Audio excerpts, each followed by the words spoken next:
Hello beautiful people, welcome back to the channel. I'm so glad to see you back, and today's video is going to be real short and sweet. Today we're talking about lighting interviews.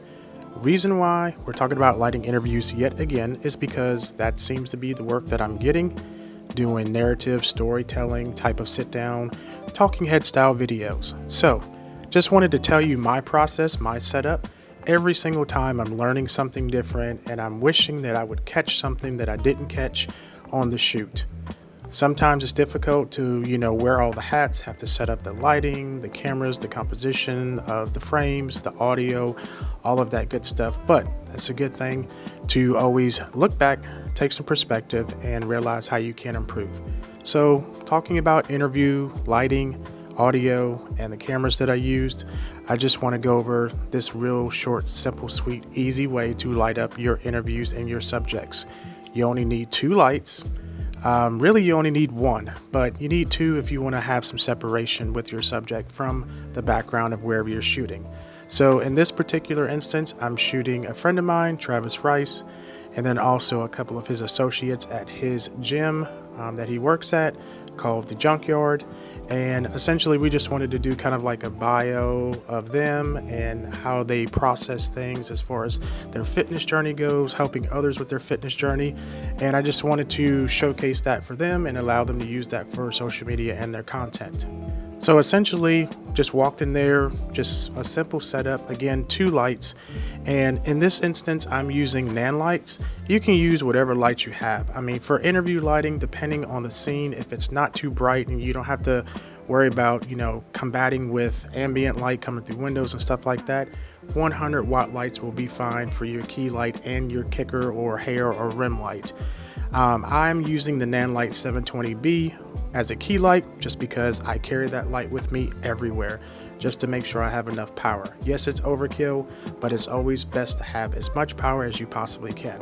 So as you will see in this behind the scenes footage, I am using that 720B with a Nanlite parabolic 120 softbox with a grid so the light doesn't spill everywhere as my key light. Now, as far as my rim hair light, I'm using the new Nanlite Pavo Slim 120B. I really do like this light, and a full review is coming on it soon. This is a nice kind of like panel light, which I am going to primarily use as a hair light, kicker light, rim light, whatever you want to call it, because I like the fact that it does have a grid on it, and that way the light doesn't spill all over this talent or the subject's shoulders. So as far as the key light goes, 720B, I think I was using that power around 20%, didn't need a lot. There is ambient light that is coming through the windows of the front entrance of the gym, but it wasn't at a time to where the light was coming directly in. So I only had to crank the 720B up to about 20%. As far as the Pavo Slim, I only had to crank that into I think it was 8%.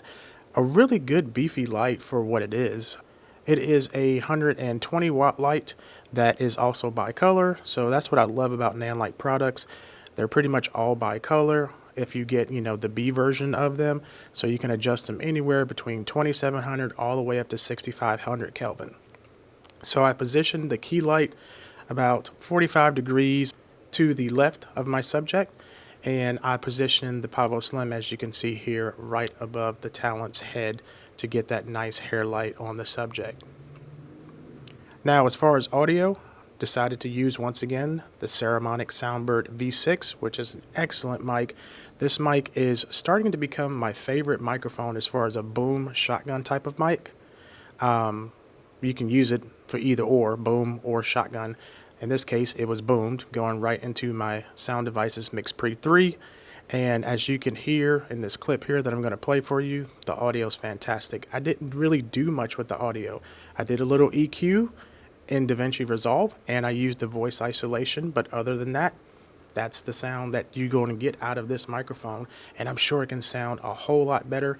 I'm not a sound engineer. I do take pride in providing good audio quality, and I think the audio quality on this clip sounds great. My name is Travis Rice, and I'm from Anderson, South Carolina. I'm a coach at the Junkyard. The Junkyard is a HIIT style gym. It's going to be more of a circuit training. We have riding, rowing, we have treadmills, and we have a mat component to kind of encapsulate the whole workout. Yeah, so I started coming to the junkyard when I moved back from New York a few years ago, and it just was a really warm space, a really warm community. Everyone was really nice. The workout is amazing, but also just being a part of something that feels really special and really big. I kind of got to know some of the other sales associates, and they asked if I wanted to start working here a few days a week, and I decided that's what I wanted to do. Now, let's talk about cameras, how we actually got the shot. So I was using a Sony a7 IV for both of my angles, and then I was also using the DZO Vespid primes. So with the wide angle shot, I was using the Vespid 25, and then on the tighter shot, the angle shot, basically the B shot, I was using the DZO Vespid 100. I really like those lenses. They're pretty sharp. Not clinically sharp, I would say, but they are sharp enough to where you can get a really clean image out of them and use them for commercial work. And as in commercial work, I mean, work that you may do for businesses or, small, medium, large businesses that need that sort of sharp edge to them because they're going to be using this for promotion or social media. And the quality of these lenses are just great. They're built like tanks, and I absolutely love these lenses. So again, simple 2-light setup will get your interviews looking good. That is really the most important thing, guys. When you're doing any sort of video production, having lighting and lighting your subject properly is the way to go. You don't have to have really huge, big, expensive lights. You can get lights as cheap as $150 to $200. Get 2 of those and you're good to go. Get a couple of soft boxes that may cost 60 to 75 bucks and use those to diffuse your light, and you're absolutely great.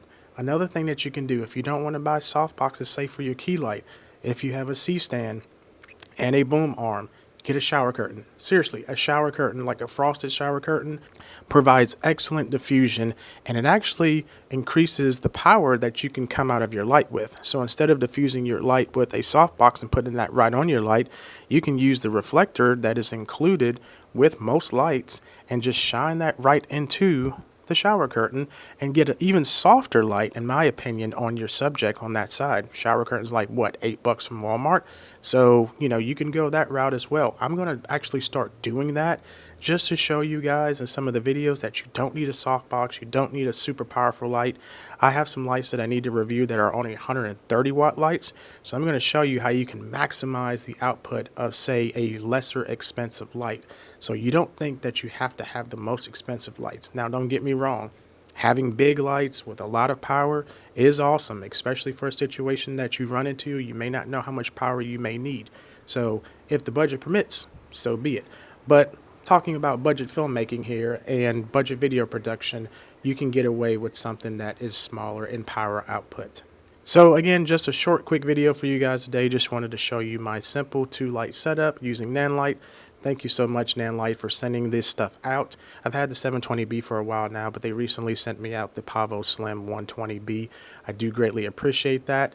And special shout out also to DZO Film for sending me out their Vespid primes that I can use for this production as well as other productions that I have coming up.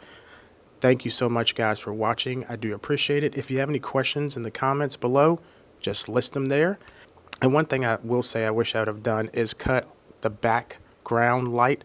So that back wall that you see there, I wish I would have cut that ambient light and used another light, say a tube light or another light that I have, just to kind of spotlight and light up that background, because I noticed after the fact that I had a little flicker from those house lights. So again, in retrospect, you see things that you may have wanted to do differently or you didn't like so much, and you learn every single time. So that's what I would have done differently for this particular production. And it's kind of hard as a one-man band to get in there, set up everything, and get everything ready to shoot, especially when you're on a schedule and you have only a certain amount of time to do things. But, that's the whole part of the process, right? You got to start making sure that you have enough time to set up so you get the best image quality possible and that everything is up to your standards. So just strive to do better every single shoot, and then eventually you'll get to that image and that look that you want with no regrets. So I hope you enjoyed this video. If you did, please consider subscribing and give it a thumbs up. If you didn't, give it a thumbs down twice. And until the next time, be safe, be kind, and take care of each other.